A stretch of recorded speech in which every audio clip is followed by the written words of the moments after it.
Bonjour à tous, c'est du direct de l'émotion d'un camp de réfugiés ici à la frontière ukrainienne. Nous sommes en Pologne et beaucoup d'émotions, les larmes viennent de monter aux yeux parce que vous voyez ces camps de réfugiés, bon vous voyez des tentes, mais les camps de réfugiés ici en Pologne ce sont des centres commerciaux qui sont réquisitionnés et heureusement ils sont dans du dur, ils ont des toilettes à peu près convenables et j'ai beaucoup d'émotions parce que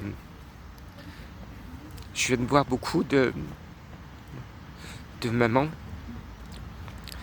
d'enfants, de bébés.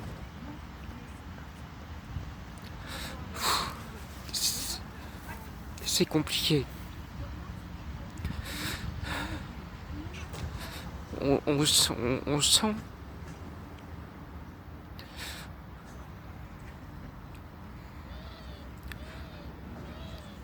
On sent l'énergie de la guerre. Et on sent le déchirement de ces familles qui ont été arrachées de leur pays, de leur vie, de leur histoire, de leur famille. Parce que les hommes, je le rappelle, ne peuvent pas partir d'Ukraine. Ils sont réquisitionnés ou réquisitionnables. Et ce sont des gens bien qui sont actuellement derrière moi dans ce centre commercial qui est transformé en camp de réfugiés pour essayer de fuir les combats et qui ont pour la plupart perdu des gens qu'ils aiment dans ces combats.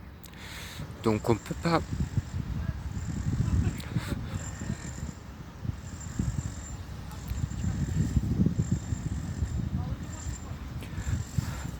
pas rester insensible.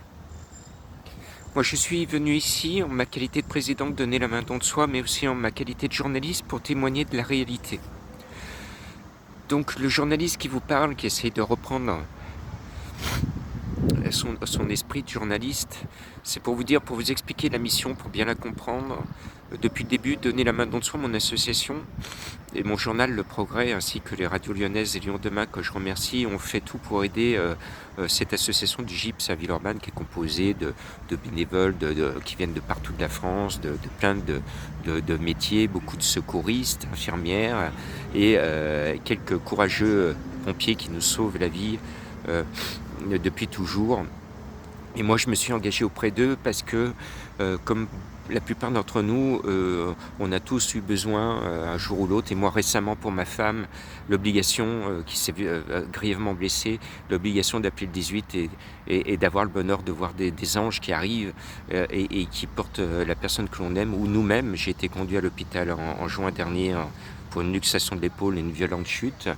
Donc on a besoin d'eux. Et quand au début du conflit, le GIPS, ces gens qui nous sauvent la vie, m'ont appelé au secours pour médiatiser, ils avaient besoin d'un coup de main, j'ai dit oui tout de suite. Et vous voyez, j'ai été jusqu'à mouiller le maillot pour être ici, pour donner un coup de main avec mes modestes moyens. Mes moyens principaux, c'est de vous causer, de vous sensibiliser, d'essayer de changer notre monde en meilleur.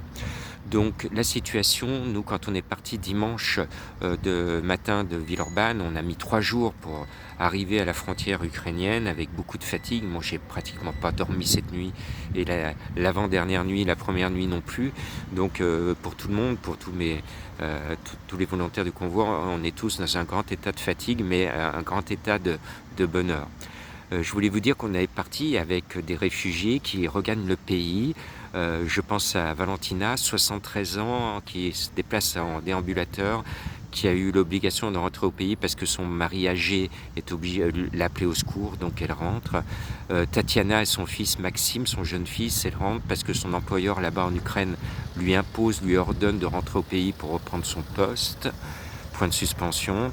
Et puis il y a Julia qui m'a offert un dessin, elle est artiste et qui elle rentre parce que sa maman est malade et elle doit aller à son chevet et retrouver là-bas auprès de sa maman alitée sa sœur. Actuellement, donc la situation, là c'est le journaliste qui vous cause.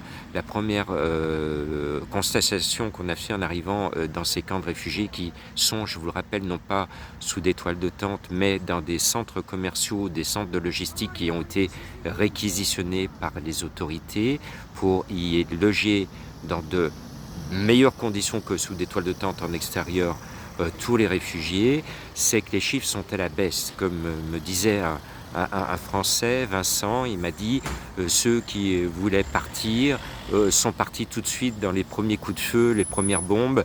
Eux sont partis tout de suite. Et actuellement, on est plutôt dans l'effet inverse. Il y a beaucoup de retours. C'est-à-dire que des gens ont fui dans un premier temps les scènes de combat pour certains parce que leurs maisons ou leurs usines ont été rasées par les bombardements. Dans l'urgence, dans la peur, ils ont fui le pays.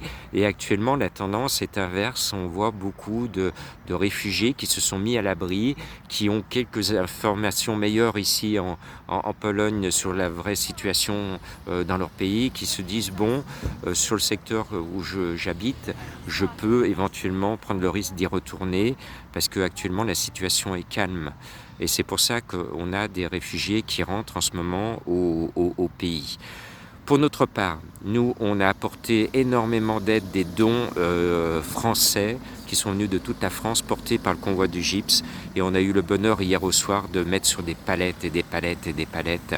Et avec des Français, avec des gens extraordinaires qui se sont coupés de leur travail, de leur vie, pour passer 3 semaines, 1 mois, peut-être 2 mois ici, à leur détriment financier, pour aider les réfugiés. Ce sont des anges, voilà. Et donc nous, on a donné l'aide et maintenant on est en train d'identifier des réfugiés en volonté ici de partir sur la France. Donc on a 35 places pour emmener jeudi matin par la route. Il faut 3 jours pour rentrer normalement. On va essayer de mieux rouler qu'à l'aller. On a 35 places et on a déjà 16 volontaires qui viennent de s'enregistrer. Et on va rentrer pour mettre à l'abri ces personnes un peu de partout, que ce soit à Strasbourg, Mulhouse, à Dijon, à Lyon, peut-être ailleurs. Voilà, c'est mon témoignage en direct de la situation de guerre qui est très compliquée et qui met sur la route des personnes. Je voudrais rappeler à ceux qui ont la mémoire courte que nous autres, les Français, on a été jetés sur les routes au moment de la Deuxième Guerre mondiale pour retrouver la zone libre. N'oublions pas ça, nous Français, qu'il n'y a pas si longtemps, des gens qu'on connaît ou qu'on a peut-être oubliés, qui sont dans la résonance de ce que l'on a dans notre sang français, des gens qui ont tout perdu à cause de l'envahisseur et des gens qui se sont retrouvés sur des routes de campagne avec des voitures qui tombaient en panne, avec des enfants malades et à voir ce stress de sentir les forces ennemies qui étaient dans leur dos et de ne pas savoir s'ils allaient pouvoir atteindre une certaine forme d'Eldorado, ce qu'on appelait à l'époque la zone libre. Sachez que les Ukrainiens sont dans la même situation, mais moi si je suis venu en Ukraine aussi, c'est pour dire il n'y a pas que les Ukrainiens, malheureusement, des guerres et des gens violentés dans le monde entier, on en voit de partout en France, et moi je m'adresserai très prochainement au président de la République pour essayer de lui demander des choses concrètes, et j'aurai besoin de votre solidarité pour appuyer la pétition en ligne que je vais mettre, qui s'adressera au président de la République, parce qu'on peut faire des choses bien, on peut être très solidaire.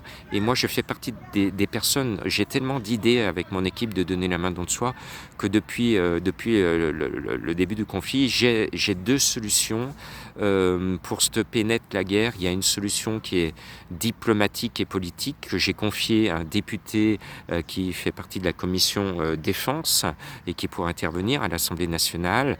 Malheureusement, je n'ai pas obtenu l'écho que j'attendais. Et puis, il y a aussi une solution religieuse. Donc, je vais m'adresser encore une fois au pape. Je vais encore lui adresser un courrier recommandé à mon arrivée. Il n'y a pas que le pape qui peut intervenir, c'est toutes les religions qui doivent intervenir. Mais ça, c'est un combat que je vous livrerai dès que je serai rentré à Lyon. Je voulais vous dire que je suis très touché par vos témoignages, mais c'est pas moi qui suis touché quelque part, ce sont les gens derrière moi, dans le bâtiment que vous apercevez là-bas, des familles coupées de tout, et respect pour ces familles.